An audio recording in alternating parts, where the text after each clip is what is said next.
Hello നമസ്കാരം. അജയൻ്റെ രണ്ടാം മോഷണം എന്ന ചിത്രത്തിൻ്റെ ഒഫീഷ്യൽ 13-ാം ദിവസത്തെ കേരള ബോക്സ് ഓഫീസ് കളക്ഷൻ റിപ്പോർട്ടാണ് ഇന്നൊരു വീഡിയോ ഭാഗത്ത് ഉൾപ്പെടുത്തിയിരിക്കുന്നത്. വീഡിയോയിലേക്ക് മുൻപ് വീഡിയോ ലൈക്ക് ചെയ്യുക, ചാനൽ സബ്സ്ക്രൈബ് ചെയ്യുക.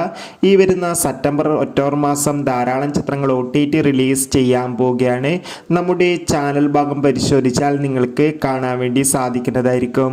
ടൊവിനോ തോമസ്, ബേസിൽ ജോസഫ് എന്നൊക്കെ പ്രധാന കഥാപാത്രങ്ങളായ ചിത്രമായിരുന്നു അജയൻ്റെ രണ്ടാം മോഷണം.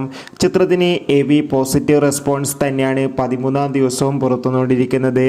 അതുകൊണ്ട് തന്നെ എല്ലാ സിനിമാ പ്രേമികളും ഒരേപോലെയാണ് അജയൻ്റെ രണ്ടാം മോഷണം എന്ന ചിത്രത്തിൻ്റെ കളക്ഷൻ റിപ്പോർട്ടും അറിയാൻ വേണ്ടി കാത്തിരിക്കുന്നത്. ചിത്രത്തിന് 13-ാം ദിവസവും അത്യാവശ്യം മികച്ചൊരു ബുക്കിംഗ് തന്നെയാണ് കേരളത്തിൽ നടക്കുന്നത്. അതുകൊണ്ട് തന്നെ 13-ാം ദിവസം മാത്രം 1.5 കോടിക്കടുത്ത് കളക്ഷൻ നേടിയെടുക്കാൻ വേണ്ടി സാധിക്കുമെന്നാണ് ട്രാക്കിംഗ് റിപ്പോർട്ടുകൾ സൂചിപ്പിക്കുന്നത്. കാത്തിരിക്കാം കൂടുതൽ കളക്ഷൻ റിപ്പോർട്ടിനായി. ബൈ.